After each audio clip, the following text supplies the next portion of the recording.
Hello दोस्तों, कैसे हैं आप सब। राम जी पाठशाला में आपका बहुत बहुत स्वागत है। उम्मीद करता हूं आप सब अच्छे होंगे और आपकी तैयारी बहुत ही बढ़िया ढंग से चल रही होगी। हम लोग ग्राम समाज एवं विकास या ग्रामीण परिवेश आप इसको कह सकते हैं, इस विषय को बहुत गंभीरता से पढ़ रहे हैं और यकीन मानिए बहुत जल्दी आपका कोर्स भी खत्म हो जाएगा। अब आज देखो, मैंने इससे पहले एक हिंदी की वीडियो डाली है, आप उसको ज़रूर पढ़ें, ठीक है। बहुत अच्छे ढंग से मैंने पढ़ाया है उसको, इससे जस्ट पहले एक वीडियो डाली है, आप पढ़ेंगे आपको वो क्लैरिटी आएगी कॉन्सेप्ट में। वर्णमाला का एक पार्ट पहले डाला था, एक उसके बाद अभी मैंने डाला है। आप प्लेलिस्ट भी जाके देख सकते हैं, प्लेलिस्ट में मैंने उसको मैनेज कर दूंगा। और अभी वीडियो का एग्जाम भी है आपका, यू पुलिस का भी है, एसआई का भी एग्जाम देंगे या सुपर टेट का, जो भी आपके एग्जाम हो, सभी एग्जाम्स के लिए वो हेल्पफुल है, उसको आप जरूर देखें। अब से पहले अब देखो, वो वीडियो चली गई है, अब ये वीडियो आपके पास आ रही है और कल से बिल्कुल सब चीजें कंटिन्यू होने वाली है। देखो, मैटर तैयार करने में थोड़ा टाइम लगता है और मेरा स्वास्थ्य खराब था, अब मैं भगवान कृपा से बिल्कुल ठीक हूँ। खांसी वांसी अब मतलब ठीक हो चुकी है, थोड़ा बहुत ही दिक्कत है। तो हम लोग काफ़ी सारी चीज़ें पढ़ के आए हैं। आज ये 8वां या आई थिंक 9वां पार्ट है आज ये। और आज हम लोग क्या डिस्कस करते आ रहे थे, हम ग्रामीण समाज की समस्याओं को डिस्कस कर रहे थे, जिसमें सबसे पहले हमने गरीबी को डिस्कस किया, उसके बाद हमने अनएम्प्लॉयमेंट यानी बेरोजगारी को डिस्कस किया, और आज हम जितनी भी सारी प्रॉब्लम्स अदर बची हुई हैं उन सबको डिस्कस करेंगे। उसी क्रम में तीसरे नंबर की जो सबसे बड़ी प्रॉब्लम है ग्रामीण समाज की, वो प्रॉब्लम है हमारी आधारभूत ढांचे का अभाव, यानी कि इंफ्रास्ट्रक्चर्स की कमी होना, इंफ्रास्ट्रक्चर की कमी होना, ढांचे का अभाव होना। अब इन आधारभूत ढांचा क्या हो, कोई ढांचे का पेड़ है या कोई खाका है, ऐसा कुछ नहीं है। जो बुनियादी सुविधाएं हैं जिनकी वजह से ग्रामीण समाज विकसित हो सकता है, अपने संसाधनों को बढ़ा सकता है, अपनी ग्रामीण अर्थव्यवस्था में दम भर सकता है, ऐसा जो पूरा खाका है, ऐसा जो पूरा ढांचा है, ऐसी जो पूरी स्ट्रक्चर है, वो इंफ्रास्ट्रक्चर है, उसके बारे में डिस्कशन हम लोग करेंगे। देखो, आधारभूत ढांचे में जो कमियां हैं ग्राम में, देखो क्या चीजें आदमी के लिए जरूरी होती हैं। आधारभूत ढांचे में शिक्षा, स्वास्थ्य, सड़क, परिवहन, संचार, ऊर्जा, स्वास्थ्य, यही सब चीजें आती हैं। शिक्षा भाग, यही सब चीजें आती हैं। रोटी, कपड़ा, मकान, ये सब चीजें टोटकुल मिला के आती है। व्यवसाय, रोजगार, तो इन्हीं चीजों का ग्रामीण समाज में अभाव है। वहां पे क्या चीज है, पहला पॉइंट है अस्पतालों का अभाव है ना। गांव में क्या है कि कई सारे गांवों पे मिला के कोई अस्पताल कहीं कहीं पे बना हुआ है, कहीं पे नहीं बना हुआ है, तो अस्पतालों का अभाव है। अस्पताल का अभाव है, आदमी बीमार हो जाता है, अगर कोई प्रेग्नेंट महिला है तो उसको मतलब डिलीवरी करवानी है, या किसी को सडन एकदम से कोई प्रॉब्लम आ गई है, कुछ भी दिक्कत अगर हो रही है, तो उसको अगर हॉस्पिटल की आवश्यकता है तो वहां पर हॉस्पिटल है ही नहीं, और यदि वह है भी तो वह जीर्ण शीर्ण अवस्था में पड़ा हुआ है। जीर्ण शीर्ण अवस्था में पड़ा हुआ है, या तो हॉस्पिटल की बस दीवारें और चार दीवारी वगैरह हैं, ना उनके अंदर डॉक्टर्स हैं, ना वहाँ पे फार्मासिस्ट है, ना वहाँ पे 4th क्लास है, ना वहाँ पे औषधियाँ हैं, ना वहाँ पे ट्रीट करने वाला है, ना वहाँ पे मशीनें हैं, वहाँ पे कुछ नहीं है, या तो है नहीं है तो जीर्ण शीर्ण अवस्था में पड़ा हुआ है। ये है अभाव, ये है अभाव। दूसरा है विद्यालयों का अभाव, जो स्कूल्स हैं, स्कूल्स का अभाव है। मतलब कि क्या है कि किसी गांव में प्राइमरी स्कूल्स भी नहीं है, और प्राइमरी स्कूल्स हैं तो उनका क्या है, उनमें कौशल की कमी है। जो टीचर वहां पे पढ़ा रहे हैं बस वो ऐसे ही पढ़ा रहे हैं, आप लोग वीडियो भी देखते रहते होंगे कि वो पढ़े सरकारी मास्टर बने हुए हैं, पर वो ठीक से जनवरी नहीं लिख पा रहे हैं, देश के राष्ट्रपति का नाम नहीं बता पा रहे हैं, और भाज्य भाज्य संख्याओं के बीच में उनको अंतर नहीं पता है। तो तमाम वीडियोज आप यूट्यूब पे देखते होंगे, वो रहती हैं। तो क्या देखने को मिलता है कि विद्यालय नहीं है, विद्यालय हैं तो कौशल का अभाव है, और विद्यालय अगर है भी तो जूनियर लेवल का नहीं है, हाई स्कूल नहीं है, और आपका इंटर कॉलेज नहीं है। इस तरह के मतलब ये कमियां हैं, ये दूसरी कमी है, अभाव है। तीसरा अभाव है ऊर्जा की पर्याप्त मात्रा में उपलब्धता का अभाव। ऊर्जा का मतलब बिजली, जो बिजली है, जो लाइट है, इलेक्ट्रिसिटी है, ठीक है, उसका बत्ती भी कहते हैं, बत्ती है जो, उसका अभाव है। मतलब कि कोई पहले जब हम बचपन में छोटे थे तो हमारे क्षेत्र में क्या होता था कि अगर ट्रांसफार्मर फूक गया तो एक महीना तक बिजली नहीं आ रही है, बस वैसे ही रहे जा रहे हैं। उसके बाद फिर हम तो थोड़े और बड़े हुए, तो उसके बाद हमको पता लगता था कि भाई दिन का वार चल रहा है, हमारे क्षेत्र में बोलते हैं दिन का वार, यानी दिन का टर्न चल रहा है, 7 दिन दिन में आएगी, 7 दिन रात को बिजली आएगी। ये चीजें चलती रही, उसके बाद ये चीजें खत्म हुई, तो कुल मिला के दिन में 10-12 घंटे बिजली आती रही। परंतु अब केंद्र सरकार की इतनी अच्छी योजनाएं, इतनी अच्छी योजना विद्युत से संबंधित चल रही है कि मैक्सिमम गांवों तक क्या अब धीरे धीरे बिजली पहुंच रही है। ठीक है, जो दुर्गम स्थान है, पहाड़ों में भी है, वहां तक भी बिजली प्रोवाइड करवाई जा रही है। और आप यकीन मानिए जहां तक केबल बिछा के, तार बिछा के बिजली को पहुंचाया जा सकता है, वहां पे बिजली को पहुंचाया जा रहा है। बट जहां पे पॉसिबल नहीं है वहां पे सोलर पैनल का इंतजाम करके बिजली को उन घरों तक पहुंचाया जा रहा है। तो बिजली की उपलब्धता ना होना भी एक बहुत बड़ी कमी है ग्रामीण विकास के में, ये बाधा है। क्योंकि बिजली अगर ठीक से नहीं आएगी तो आप अगर ट्यूबवेल लगाए हैं, आप मोटर लगाए हैं, वो चीज नहीं चलेंगी, आपका टीवी नहीं देख पाएंगे आप, मतलब सारी की सारी जो आपकी सुविधाएं हैं वो सारी आपकी ठप पड़ जाएंगी ऊर्जा के अभाव में। आज तो स्थिति काफी सुधर चुकी है, ग्रामीण क्षेत्रों को भी 17 से 18 घंटे बिजली मिल रही है। ये मतलब यूपी का बात है, और आप इसको चुनावी उससे मत जोड़ें, क्योंकि राजनीतिक बुद्धि बड़ी विषम होती है। अगर मैं कुछ बोल दूंगा और वो इस समय अच्छा हो रहा होगा तो आप कहेंगे कि भाई आप बीजेपी के सपोर्टर हो, अगर मैं कुछ अलग बोल दूंगा तो है। देखो, एक टीचर को, एक सभ्य नागरिक को इन सब घटिया चीजों से थोड़ा अलग हटके रहना चाहिए। वास्तविकता में एक प्रबुद्ध व्यक्ति की तरह से सोचना चाहिए। आप निजी जीवन में किसी भी पार्टी को सपोर्ट कर सकते हैं, जो आपको कैंडिडेट अच्छा लगता है, किसी के आपको मैनिफेस्टो अच्छा लग रहा है, किसी की बातें आपको अच्छी लग रही हैं। बट जब आप एक सामाजिक रूप से उपस्थित हो रहे हैं समाज में, तो आपकी जिम्मेदारी बनती है कि आप संभ्रांत नागरिक की तरह से अपने आपको पेश करें। आप किसी भी पार्टी के पक्ष में न जाएं, आप इस तरह से कुछ बात करें कि भाई बीजेपी ने ये काम अच्छे किए हैं, तो आम आदमी पार्टी ने ये काम अच्छे किए हैं, और ये आम आदमी पार्टी में कमियां हैं तो समाजवादी पार्टी में ये बातें अच्छी हैं, समाजवादी पार्टी की ये कमियां हैं तो बीएसपी की ये पार्टी हैं। मतलब आप सब चीजों को तालमेल बना के चलें। ठीक है, अब पार्टियां चलती रहती हैं, लोग लड़ जाते हैं, मर जाते हैं, तो इस तरह की सोच नहीं बनानी चाहिए। तो वास्तविकता में आज क्या है कि ग्रामीण क्षेत्रों को भी 17 से 18 घंटे तक बिजली मिल रही है, और शहरी क्षेत्रों में 24-24 घंटे तक बिजली को मुहैया कराया जा रहा है। देखो, अगर बिजली होगी तो ग्रामीण उद्योगों में जो उपकरण लगे हुए हैं, मशीनें लगी हुई हैं, वो सब चीज चलती रहेंगी, चल जाएंगी। तो ग्रामीण विकास में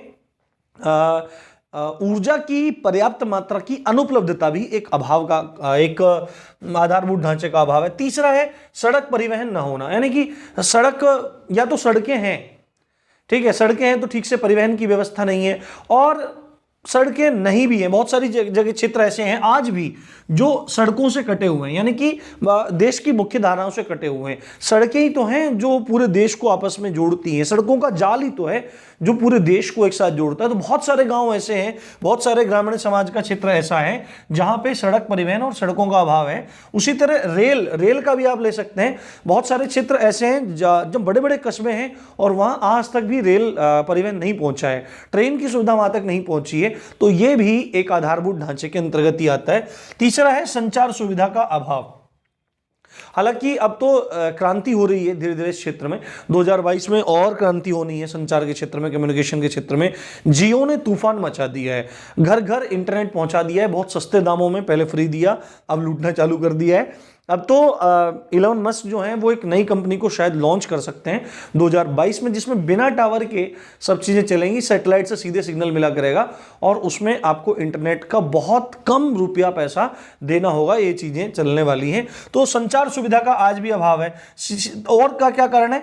सिंचाई के संसाधनों का अभाव है। यानी कि बहुत सारे क्षेत्र, तो आपको पता है जो ग्रामीण अर्थव्यवस्था है वो मैक्सिमम डिपेंडेंट है वो एग्रीकल्चर पे, वो मैक्सिमम डिपेंडेंट है एग्रीकल्चर पे। इसका स्क्रीनशॉट ले लो भाई। मेरे को एक भैया बोलते हैं कि आप जानबूझ के स्क्रीनशॉट नहीं लेने देते, और शर्मा नाम है उनका कुछ, बस ऐसा नहीं है, पढ़ाने की धुन में और याद नहीं रहता, तो आप लोग ले लिया स्क्रीनशॉट, ठीक है। तो क्या बोल रहा था मैं, सिंचाई के साधन। तो आपने देखा है कि बहुत सारे राज्य ऐसे हैं, बहुत सारे क्षेत्र ऐसे हैं जो आज भी कृषि के लिए वर्षा पर ही निर्भर करते हैं। और वर्षा का समय भारत में कब रहता है? मॉनसून सीजन रहता है, जून के एंड में स्टार्ट हो जाता है और अगस्त सितंबर तक ये चीजें रहती है। उसके बाद वहां पे पानी नहीं मिल पाता है, तो बंजर हो जाती है जमीन, उस दौरान कुछ भी उग नहीं पाता है। तो सिंचाई के साधनों का अभाव है, यानी कि वहां पे नहर सिस्टम, नहर प्रणाली आज तक नहीं पहुंची है, राजवाय नहीं पहुंचे हैं, और भी जो तकनीक है सिंचाई की, वो तकनीक सिंचाई की नहीं पहुंची है, नहीं संसाधन पहुंचे हैं। उसके बाद खाद एवं यूरिया केंद्रों का अभाव है। अब फर्टिलाइजर अगर किसानों को कोई चाहिए तो वो चीज ठीक से नहीं मिल पा रही है। तो ये सब बेसिक जो इंफ्रास्ट्रक्चर है, इनका अभाव भी एक बहुत बड़ी समस्या है ग्रामीण क्षेत्रों में और ग्रामीण समाज के निजी जीवन में। अब इनसे क्या, देखो इन सब चीजों से अगर हम यहां पे बात करें, यहां पे हम बात करें स्पेशली इन 5 पॉइंट्स की, ऊर्जा की, सड़क एवं रेल परिवहन की, संचार की, सिंचाई साधनों की, खाद एवं यूरिया की, तो ये डायरेक्टली इफेक्ट करती है ग्रामीण अर्थव्यवस्था को, डायरेक्टली इफेक्ट करेगी ग्रामीण अर्थव्यवस्था को। क्योंकि अर्थव्यवस्था कब बढ़ेगी? जब संसाधन बढ़ेंगे, जब लोग इन्वॉल्व होंगे ज्यादा, रुपया पूंजी सब चीजें बढ़ेंगी, रुपया इन्वेस्ट होगा, उसका फिर प्रॉफिट निकलेगा, प्रोडक्ट निकलेगा, तो ग्रामीण अर्थव्यवस्था को डायरेक्टली प्रभावित करते हैं ये सारे फैक्टर। और क्या काम होगा? देखो अगर ये चीजें नहीं होंगी, अगर ये सब चीजें नहीं होंगी, मतलब संचार नहीं होगा, साधन नहीं होगा, ऊर्जा की अनुपलब्धता होगी, तो जो ग्रामीण उद्योग हैं, अलग अलग उद्योग गांव में लग सकते हैं, तो उन पर प्रभाव पड़ेगा। उनका जो वास्तविकता में विकास होना चाहिए था, जो समुचित विकास उनका होना चाहिए था, वो विकास उनका नहीं हो पाएगा। और कृषि का भी समुचित विकास नहीं हो पाएगा। देखो बिजली नहीं आएगी तो सबसे पहली बात है, सिंचाई साधन नहीं होंगे तो कैसे कृषि का विकास होगा? मान ले सिंचाई के साधन हैं भी, उधर बिजली नहीं है तो प्रॉब्लम हो जाएगी। ठीक है, उसके बाद क्या है, खाद यूरिया नहीं मिल रहा है तो कृषि नहीं होगी। चलो ये सारे काम हो गए, अब उसके बाद किसान अपना माल बेचने कहां जाए? ठीक है, बेचने की जगह मिल गई तो कैसे लेके जाए? अगर पास में है तो सड़क से जा सकता है, दूर जाना है तो ट्रेन से भेजे, ट्रेन नहीं है। तो ये सब चीज डायरेक्टली इफेक्ट करती हैं आपकी ग्रामीण अर्थव्यवस्था को। तो ये एक प्रॉब्लम है। अभी और भी प्रॉब्लम है, देखो मूलभूत ढांचे के अभाव के बाद जो आप अगली समस्या है, चौथी समस्या जो है, गरीबी, बेरोजगारी, आधारभूत ढांचे का अभाव। चौथी जो समस्या है वो है ऋणग्रस्तता। ऋण, आपको पता होगा लोन जो लेके रखते हैं, जो डेब्ट चढ़े रहते हैं, जो लोन मतलब कर्जा जो रहता है, बहुत बड़ी समस्या है। आप सबको पता है, एक चीज इंपॉर्टेंट है, भारतीय किसान के बारे में एक चीज कही जाती है, जैसे यहां पे आपको लिख के दिखाई दे रहा है कि जो भारतीय किसान है और उसकी एक बात है, भारतीय किसान का जो जन्म होता है ना, मतलब कि ये बात, एक कहावत कही जाती है कि भारतीय किसान ऋण में ही तो जन्म लेता है, यानी कि कर्जे में ही उसका जन्म होता है। यानी कि उसके पिताजी जो थे उन्होंने भी कर्जा ले रखा था, उसके बाद वो कर्जे में ही बड़ा होता है, ऋण में ही बड़ा होता है, और फिर ऋण में ही उसकी मृत्यु हो जाती है। ये कहावत बड़ी प्रसिद्ध है। और आपने देखा भी होगा कि जो किसानों की आत्महत्या है उसका कारण यही है। वो क्या करते हैं कि वो ऋण लेते हैं, और किससे ऋण लेते हैं? खासकर देखो, सारी चीज समझाता हूं आपको। भारतीय किसान के बारे में ये बात है। और जो ग्रामीण अर्थव्यवस्था है ना, वो उधार पर ही निर्भर होती है। किस पे? उधार पर ही निर्भर होती है। अब क्या करता है किसान जो होता है, वो अपनी फसल को बोने के लिए उसको बीज चाहिए, उसको खाद चाहिए, उसको पानी पहुंचाना है, उसको तमाम संसाधन चाहिए, तो उसके पास पैसा नहीं है। अब पैसा नहीं है तो उसको क्या याद आएगा? उसको याद आएगा कि यार चलो भाई यार, मैं पैसा कहीं से अरेंज कर लेता हूं, पैसा ले लेता हूं, उधार ले लेता हूं, कर्जा ले लेता हूं, ऋण ले लेता हूं, लोन ले लेता हूं। ठीक है, ये सब चीज उसके दिमाग में आएंगी, और वो लोन लेने पहुंच जाएगा। और वो लोन भी किससे लेता है? वो लोन लेता है साहूकारों से, वो लोन लेता है महाजनों से, या वो लोन लेता है बड़े किसानों से। और उनकी जो ब्याज दर होती है वो इतनी ज्यादा होती है कि वो किसान कभी उस ब्याज को, मतलब ब्याज कोई नहीं उतार पाता। मूल तो अलग रहा, वो ब्याज कोई नहीं उतार पाता। और एक समय ऐसा आता है कि इतनी बड़ी कर्जे की रकम उसके सिर पर हो जाती है कि उसको कुछ समझ में ही नहीं आता। महाराष्ट्र के क्षेत्र में, खासकर लातूर वाला जो एरिया है, जो पश्चिमी घाट के पीछे वाला एरिया है, जहां पर वर्षा होती नहीं है, ठीक है, जहां पर वर्षा होती नहीं है रेन शेडो इफेक्ट की वजह से, ठीक है, आपको पता होगा, वृष्टि छाया क्षेत्र के कारण वर्षा हो ही नहीं रही है, हो रही है तो बड़ी मुश्किल से हो रही है। तो उस क्षेत्र में किसानों की आत्महत्या एक कॉमन बात थी। आज भी बहुत बड़े स्तर पर किसानों की आत्महत्या हो रही है, किसान आत्महत्या कर रहे हैं। उसका कारण ये है, ये ऋणग्रस्तता। अब इस चीज को हटाने के लिए आप देखो, देश की राजनीतिक पार्टियां कितनी चतुर हैं। जिस भी राज्य में चुनाव होगा उस राज्य में जाकर सीधे ऐलान कर देगी कि किसानों का कर्जा माफ होगा। सीधी नब्ज पकड़ लेती हैं, सीधी नब्ज पकड़ लेती है। किसानों ने कर्जा ले रखा है, ग्रामीण अर्थव्यवस्था पूरी कोई ना कोई कर्जा ले रखा है, ठीक है, तो कर्जा ले रखा है तो तुरंत से क्या सोचेगी कि भाई किसान हमको वोट करेंगे और हमारा कर्ज माफ हो जाएगा। एमपी में बीजेपी ने यही किया, उसके बाद कांग्रेस ने पंजाब में यही किया, हरियाणा में भी यही चीजें हुई, राजस्थान में भी कांग्रेस ने यही सब काम किए, ठीक है। कुल मिला के सारी सरकारें, सारी राजनीतिक पार्टियां, क्षमा चाहता हूं, यही काम करती हैं। और आजकल तो एक फ्री का एजेंडा चल पड़ा है। आपने देखा होगा सुप्रीम कोर्ट ने अभी 2-3 दिन पहले यह कहा है कि राजनीतिक पार्टियां जो फ्री का प्रलोभन दे रही हैं उनके लिए नोटिस जारी किया है केंद्र सरकार को, इलेक्शन कमीशन को ऐसी राजनीतिक पार्टियों का नामांकन रद्द होना चाहिए और इनका जो चुनाव चिन्ह है वो भी निरस्त किया जाना चाहिए। ये बात है, प्रलोभन दिया जा रहा है कि भाई हम ऐसा फ्री कर देंगे, कांग्रेस अलग लगी हुई है, बीजेपी अलग लगी हुई है, आम आदमी पार्टी, सब कोई दूध के दूल्हे नहीं है, सब लोग इसी तरह से लगे हुए हैं। और एक्चुअली में वो पैसा किसका है? वो हमारा पैसा हम ही को घुमा फिरा के बेवकूफ बना के दिया जा रहा है। हमको लग रहा है वाह यार कितना अच्छा हो रहा है, पर इसीलिए हम लोगों का पढ़ा लिखा जाना जरूरी है। अनपढ़ आदमी पढ़े लिखों को बेवकूफ बना रहे हैं और दुनिया बन रही है कि 20 रुपए का टिकट बच रहा है, 6,000 रुपए में सब्जी चलती है। अरे मूर्ख, बाद में कहीं ना कहीं इधर उधर सब चीजें आपकी कटेंगी। ठीक है, उधार पर निर्भर है। तो इसी चीज को ध्यान में रखते हुए सरकारों ने क्या किया, समय समय पर क्या हुआ, गांव में बैंकों की स्थापना हुई, सहकारी संस्थाओं की स्थापना हुई। बट किसान कम थोड़ी है, चाचा है सबका, वो भी बैंकों में थोड़ी जाएगा जहां पे उसको बहुत कम ब्याज दर देनी है। अगर माफ भी होना होगा तो कर्जा यहां से माफ हो जाएगा, बट ना, किसान तो कर्जा लेने के लिए साहूकारों के पास जाएगा, महाजनों के पास जाएगा और बड़े किसानों के पास जाएगा। एक बार स्क्रीनशॉट आप ले लो इसका। तो ऋणग्रस्तता भी एक बहुत बड़ी समस्या है। अगली समस्या है आर्थिक विषमता।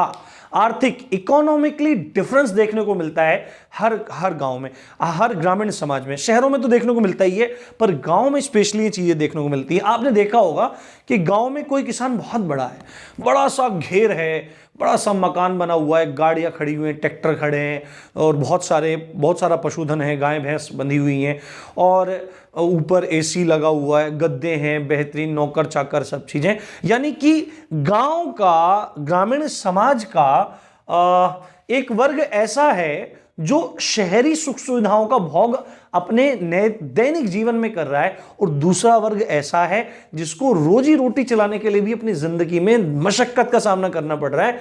इसी चीज को कहते हैं आर्थिक विषमता। क्या कहते हैं? आर्थिक विषमता। ये इकोनॉमिकली डिफरेंस जो है, ये इकोनॉमिक डिफरेंस जो है वो बहुत खतरनाक है। यानी कि ग्रामीण समाज का 15 से 20% तबका ऐसा है जो बड़ा जोतदार है।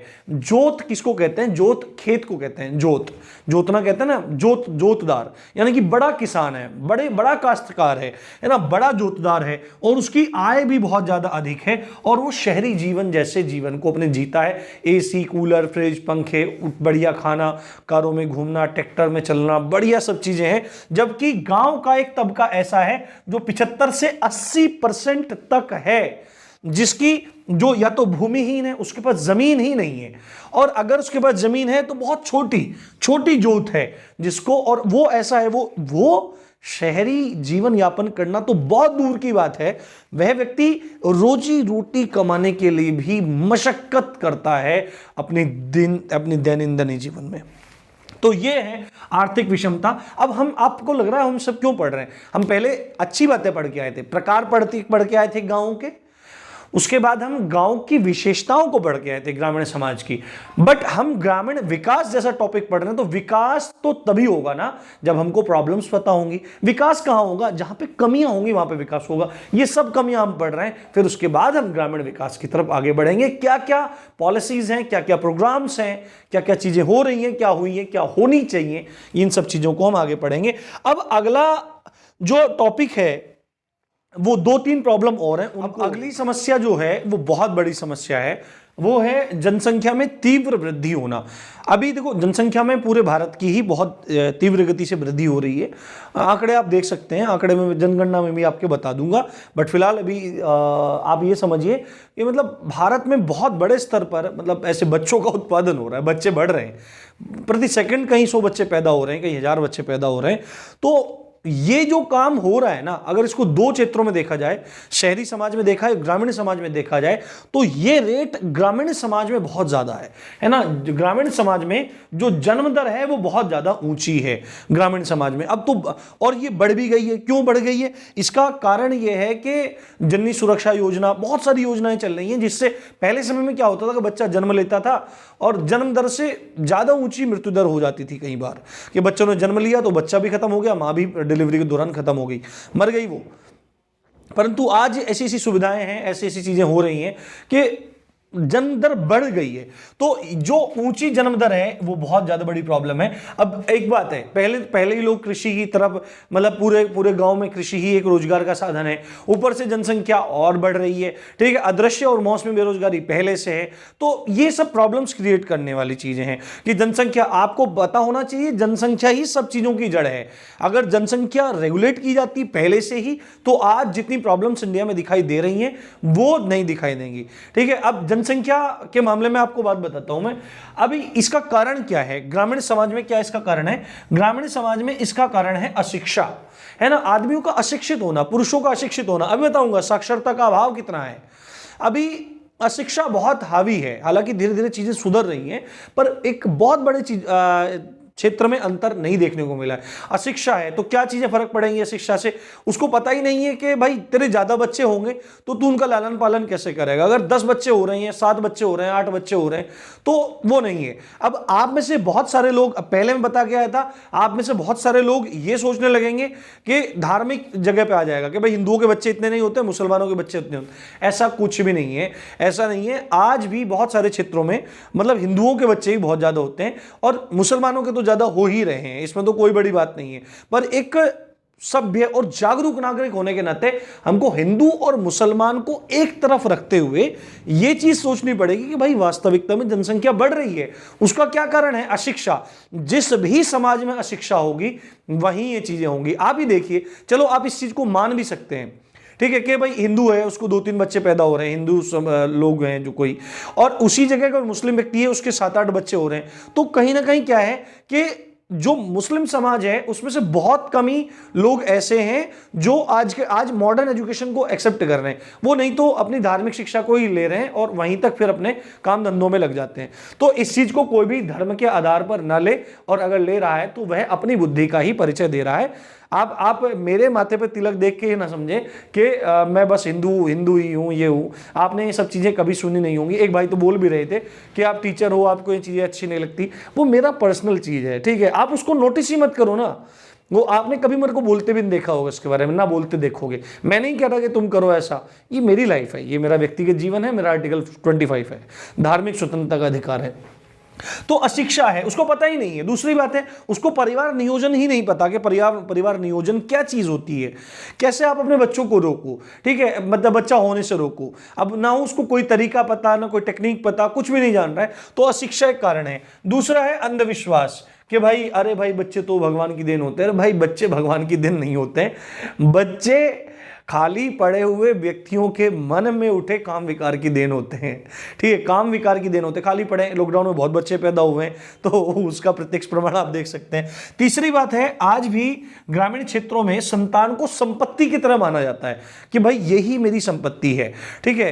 अब जमीन तो है, बट अगर आज के टाइम में देखो क्या है, मतलब कि गांव में अगर 2-3-4 लड़के किसी आदमी को हो जाए तो चौड़ा होकर चलता है, भाई मेरी तो यही ताकत है। यानी कि संतान को संपत्ति की तरह से देखा जाता है, इसलिए बच्चा होने पर रोक नहीं लगेगी, धड़ाधड़ बच्चे पैदा होंगे, इसीलिए जन्म दर बहुत ऊंची हो रही है। तो आवश्यकता है उस ग्रामीण समाज में शिक्षा को पहुंचाने की, ठीक है। और शिक्षा कैसे पहुंचेगी? जब मास्टरों को यही नहीं पता कि अभाज्य भाज्य क्या चीज है, जब उसको जनवरी की स्पेलिंग नहीं पता है, तो कुशल शिक्षकों का वहां पर पहुंचना अनिवार्य है। इसलिए समाज के प्रत्येक तबके को पढ़ना चाहिए, क्योंकि शिक्षा बहुत इंपॉर्टेंट चीज है। चाहे कोई हिंदू हो, सिख हो, मुस्लिम हो, ईसाई हो, कोई भी हो, उसको पढ़ना जरूरी है। और भारत में अगर शिक्षा बढ़ेगी तो ये जो धार्मिक उन्माद है, सांप्रदायिक उन्माद है, ये जो चीजें प्रॉब्लम क्रिएट कर रही हैं, राजनीतिक पार्टियां जो क्रिएट कर रही हैं, ये सब, कोई भी, सब पार्टियां ही मिलकर काम करती हैं, ये चीजें स्वतः ही हट जाएंगी, ठीक है। अब आगे अगली प्रॉब्लम है शहरों की ओर पलायन। देखो, शहरों की ओर पलायन होना एक आम बात है। आपने देखा होगा जब पहली बार लॉकडाउन लगा था तो दिल्ली से बिहार की तरफ, आपके झारखंड, छत्तीसगढ़ की तरफ हजारों लाखों लोग पैदल पैदल चले थे। वो कौन लोग थे? वो गांव में रह रहे वो लोग थे जो काम या रोजगार न मिलने के कारण, शिक्षा न मिलने के कारण, स्वास्थ्य न मिलने के कारण अपने गांवों से शहरों की ओर पलायन कर गए थे। आपने सोनू सूद का नाम बहुत सुना था कि सोनू सूद ने बड़ी मदद की लोगों की। तो शहरों की ओर पलायन ये भी एक बड़ी समस्या है। उससे बड़ी समस्या है साक्षरता का अभाव। आई थिंक यही सबसे बड़ी प्रॉब्लम है। अगर ये चीजें ठीक हो जाएंगी तो और भी चीजें धीरे धीरे ठीक होने लगेंगी। जो साक्षरता है, जो लिटरेसी है, वो बहुत कम है। ठीक है, वैसे हालात धीरे धीरे सुधर रहे हैं। 2011 की जनगणना के मुताबिक ग्रामीण क्षेत्रों में जो साक्षरता का एक औसत प्रतिशत है वो है 68.91%। 68.91% लोग गांव में साक्षर हैं, यानी कि अगर गांव में 100 लोग रह रहे हैं तो 68 लोग ही शिक्षित हैं, बाकी अनपढ़ हैं। ठीक है, और अगर इसमें पुरुषों की बात की जाए तो पुरुष हैं 78.57% जो शिक्षित हैं, 78.57%। और महिलाएं, जो महिलाएं हैं, देखो यहां पे महिलाएं लगभग आधी महिलाएं अनपढ़ हैं, 40% के आसपास महिलाएं अनपढ़ हैं, 40-42%, जबकि लगभग आपकी 58.75% ही महिलाएं साक्षर हैं। तो यही चीज है, यही महिलाओं का दमन भी करती है और इसी कारण से महिलाएं आज समाज में पिछड़ेपन में भी हैं, पर स्थिति धीरे धीरे सुधर रही है।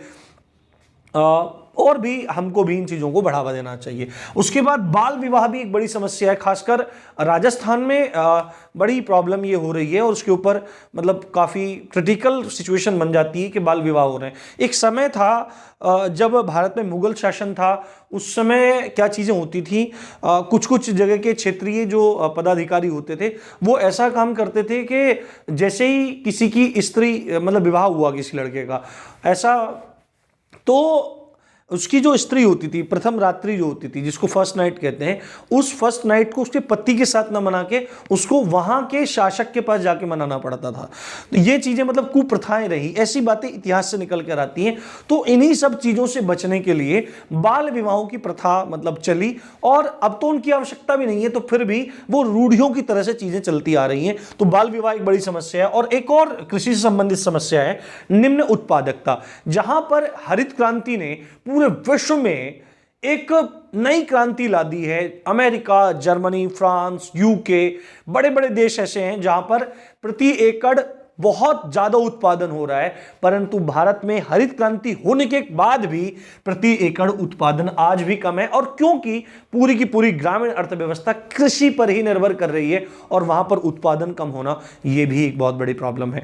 तो आज हमने सारी की सारी गांव की समस्याओं को, ग्रामीण समाज की समस्याओं को डिस्कस कर लिया है। अब कल से हम ग्रामीण विकास की अवधारणा और उनके बारे में डिस्कस करेंगे। कल से 2 वीडियो आपकी कंफर्म है, और हिंदी की और ये, तो आप जरूर देखें और शेयर जरूर करें। वीडियो पसंद जरूर आई होगी। इसी अच्छी बात के साथ आप देख रहे थे राम जी की पाठशाला। मैं हूं राम भारद्वाज। जय हिंद, जय भारत।